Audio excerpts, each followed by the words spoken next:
السلام عليكم متابعي قناة نيض الدري. الله أكبر. الحمد لله رب العالمين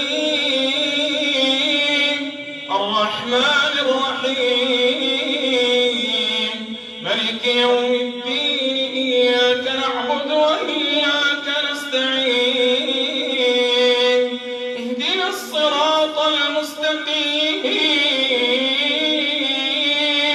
صراط الذين أنعمت عليهم غير المغضوب عليهم ولا الضالين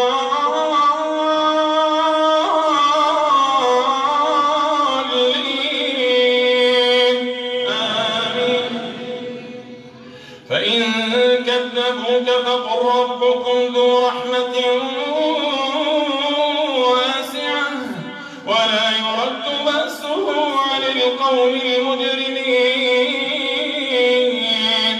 سيقول الذين أشركوا لو شاء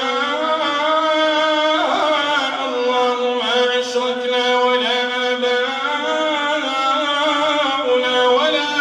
ولا حرمنا من شيء كذلك كذب الذين من قبلهم حتى ذاقوا بأسنا. قل هل عندكم من علم فتخرجوه لنا إن تتبعون إلا الظن وإن أنتم إلا تخرصون. إن تتبعون إلا الظن وإن أنتم إلا تخرصون. قل فلله الحجة البالغة فلو شاء لهداكم أجمعين. الله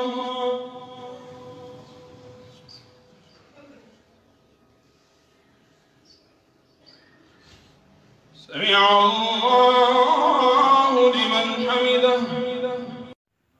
إذن إخواني الكرام، كان هذا مقطع لأحد الشيوخ بالجزائر، حيث أنه أثناء الصلاة قام هذا القط بالتسلق عليه بهذه الطريقة التي استغرب منها كثير من رواد مواقع التواصل الاجتماعي، فقاموا بنقل هذا المقطع بشكل واسع. فإذا إخواني، هذا ما في هذا المقطع. تحياتي لكم، ألقاكم في مقاطع فيديو أخرى إن شاء الله، ودمت في أمان الله وحفظه.